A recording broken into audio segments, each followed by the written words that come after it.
Hello friends, I hope you're doing well. I know it looks like a mess, right? But give me a second to explain to you what I'm doing here. So I'm gonna plant up some seed potatoes. These are the red ones and this one is the white yellow color. And these are the sugar snap peas that we did together using the winter milk jug or water bottle sowing method. They are ready, friends. Just look at that. It's white buckets in front of us. They are from my local supermarket. So I call ahead and I'm like, can you save me some of your frosting bucket?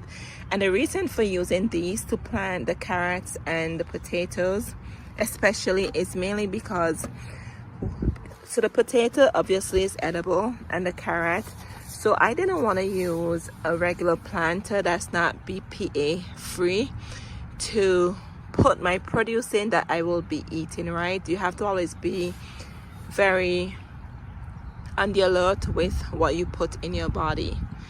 So if you're gonna plant any ground food like this, I recommend that you use a container that is BPA free, and this and the frosting came in this bucket, so obviously we know it's safe for food consumption, right? So that's why this idea came about. I already cleaned this out, and if you decide to use this method, what I did, friends, it was disgusting. Okay, there was frosting everywhere. I got some dirt from the garden. Make sure you wear gloves, very important. Put some gloves on, get some dirt from the garden, and just take it and wipe it around. Let me demonstrate to you. Take it and wipe it all around in the bucket, and that will get the frosting out. Then I got some dish liquid soap and I just wash it out, and I took the hose and I sprayed out. So that made it user friendly for me, because when I saw the frosting, I'm like, oh my goodness, that's a mess. So that's what I did to clean them, and look, they're looking good, right? But anyways, and also as you can see here, I went crazy and I drilled a lot of holes to the bottom. Your drainage is very, very important. So that's why this idea came about. I just want to make sure whatever I grow, especially ground crop that you're gonna plant in containers, make sure the container is BPA free, or what I would say food consumption. And this is great if you don't want to put stuff in your garden. Normally I don't put veggies in the garden. I use planters for those, or I have this portable raised garden bed, but I don't have a permanent veggie bed set up for my veggies. And normally I just grow corn, squash, peppers, tomatoes, just the basic. I don't go crazy on veggies. I go crazy on my flower garden. As you can see, look how pretty it looks. Anyway, so that's what this idea came about. So for these two smaller containers, we're gonna put the sugar snap peas in there, and then I'm just gonna use one for the carrot. One year I planted carrots in my raised garden bed. Friends, the carrot grew, but it grew really, really short because it didn't have enough of the depth for it to grow downwards. So I'm like, you know what, I'm not doing that to the poor carrots. But anyways, so we're gonna grow the carrot in this one. These are 5-gallon buckets, and the smaller one, this is a 2-gallon bucket, the smaller ones, and the larger ones are 5-gallon buckets. So these two gonna be potatoes, and this one carrot, and then these two will be the sugar snap peas.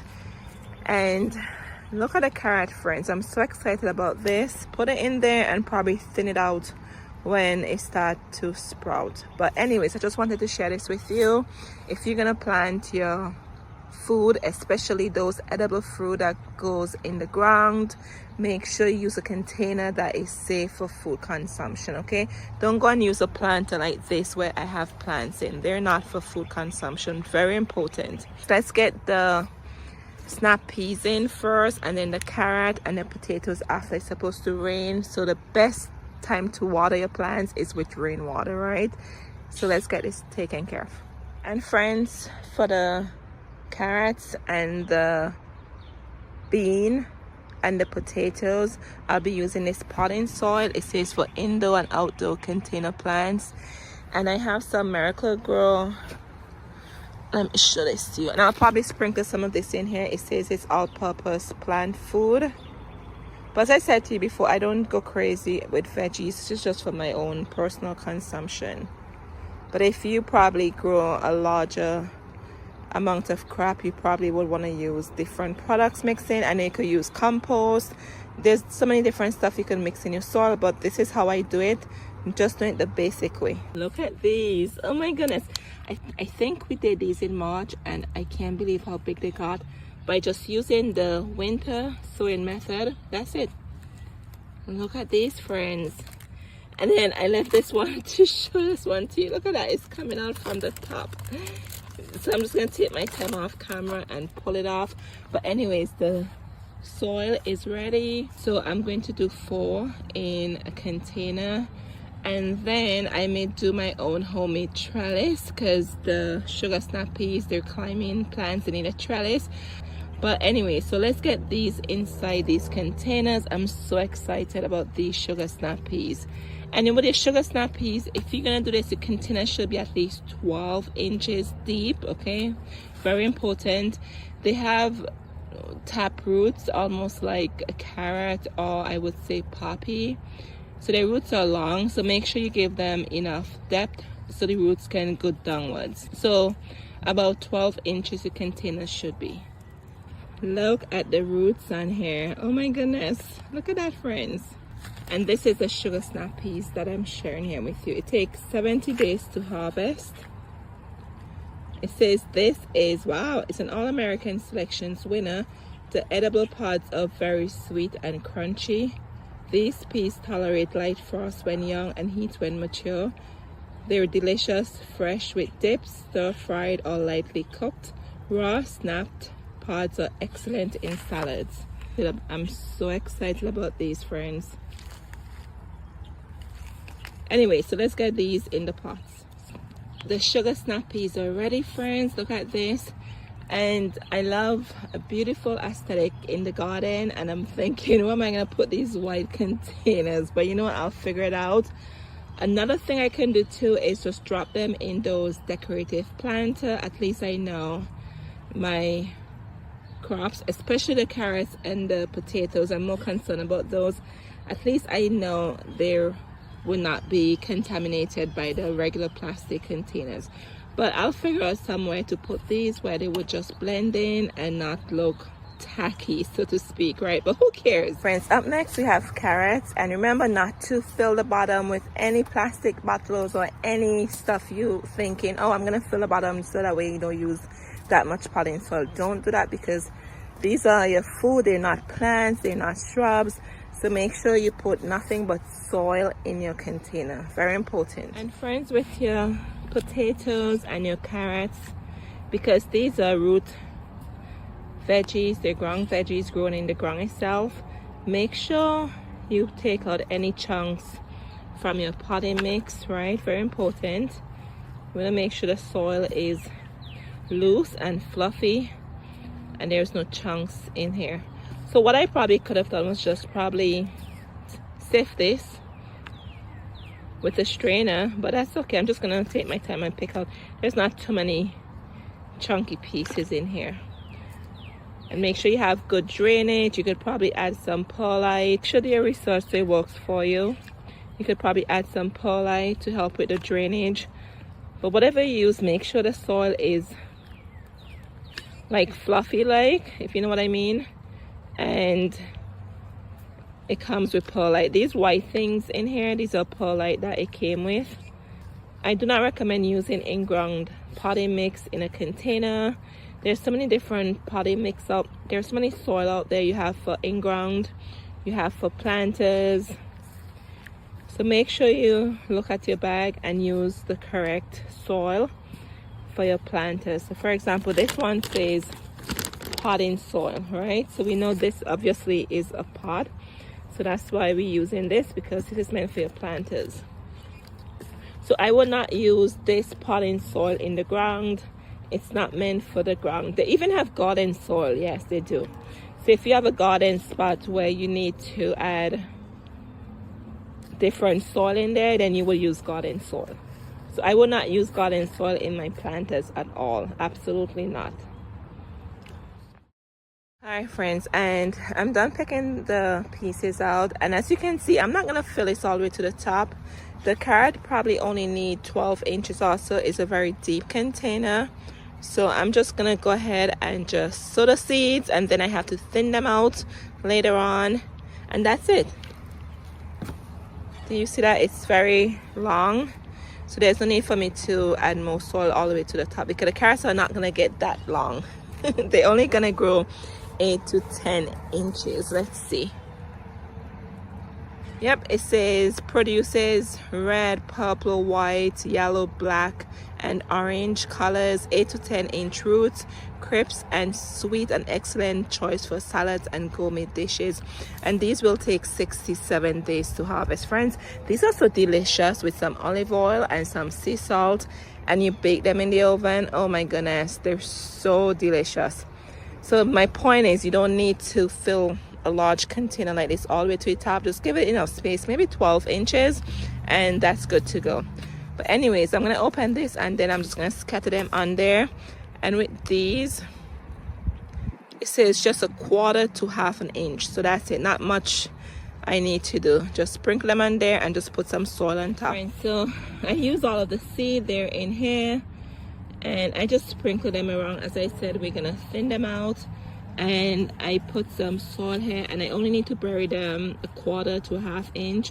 Do you see that? So I'm gonna use this, and it's gonna act like a strainer, because I don't want to put my hands directly in here, because then I might probably reset the seeds. So I'm just going to use this and just shake it all around just to cover up the seeds. It would also help with straining any chunky sticks or anything in here. All right friends, it is done. Do you see that? It looks so good. I'm just going to barely take my hand and just pat it down contact, so it makes contact with the soil, and that's it. And as I said to you before, it's going to rain tonight, so I'm not even going to water these. I'm just going to let the rain water for me. I love after I plant stuff and the rain comes. I love that. So the carrots are done, and then let's move on to the potatoes. They are ready to get in the ground. So I have these 5-gallon buckets, as I shared with you before, and the holes are dug. Yes, you saw I went crazy with the holes, right? So I'm gonna share how I plant these in the bucket. All right friends, so I cover the bottom of the buckets 4 inches right there. You can see the soil from inside. And then what we're gonna do, we're gonna plant 2 potato seeds per bucket, like 2 of each. And then when you plant these, you can see this is where the tip goes upwards, right? And then here's the other one. And then I'm gonna put 2 red ones over here. Alrighty, so there they are. If I want, I probably could put more in there, but these are 5 gallons, and I don't wanna overcrowd the bucket with more potato seeds. I think 2 potatoes per 5 gallon is good. And then friends, we're gonna cover these, and I'll show you where to cover them too. I'm gonna make another line right here, and then we're gonna cover them in and make sure we have 6 inches of space up to the top here. So when I water these in, you know, when you water, the soil becomes less and less, so there's enough space for the water to drain down and not the soil bubbling up. So don't fill the containers to the rim. Leave at least 6 inches for watering. Alright friends, so you will not believe it, it's been a month since I planted these, and I just wanted to give you updates. I like giving you updates. So 1 month later, and look at our sugar snap peas. Could you believe that? And I got 2 tomato trellis from Aldi. Yes, they were $2.99 a piece, and I just turned them upside down. And friends, what I should have done, I should have put these in here when I planted them, and I don't know why. Sugar snap peas seedlings, they took off. Okay, they grow really fast, and by the time I noticed it, I'm like, oh my goodness, I should have given them some support. So I just turned them upside down. I was trying not to break the plant or anything like that. So they're just here, and they're here in the cut flower garden area, And friends, look at this. I think they're ready to be picked. So full it is. I'm telling you, I don't know what happened here. These grew so fast. I'm just in shock. But they have the support they need, and I use these clips from the dollar store to help the vine. But remember, and sometimes, you know, when life happens, things happen. But note to myself, whenever I plant these, make sure I put the trellis on them immediately. It becomes a challenge trying to put the trellis on after, right, when you have all this vine looking at you. But you know, it looks good. They're there, they're doing well, but I just wanted to show this to you. And then let me take you over to the potatoes. So here's the potatoes we did. Yes, you guys probably thought I was crazy using this frosting bucket, right? They're doing well. So what I'm going to do, I'm gonna add more soil above here, because what happened is that eventually I might probably see like the potato coming up there. They're not ready, so I'm gonna add more soil just to help the potato grow, and I get a lot of potatoes in the bottom here. But this is what it looks like, and I just wanted to show this to you. I don't want to hold this video up any longer. And let me take you over to the carrot and show you what the carrot looking like. All right, friends, and here look at the carrot plant. Yeah, so I have it sitting here doing well though, so I need to get one of those plastic saucer and put it somewhere where it gets like really full sun. But so far it's doing well. And friends, I did not thin out any. I just leave it alone, and as they say, nature has a way. Nature does what nature needs to do. And here you go. I have some decent sized plants in here, so I'll keep my eyes on these, but I'll move them. But I just wanted to give an update of what that looks like.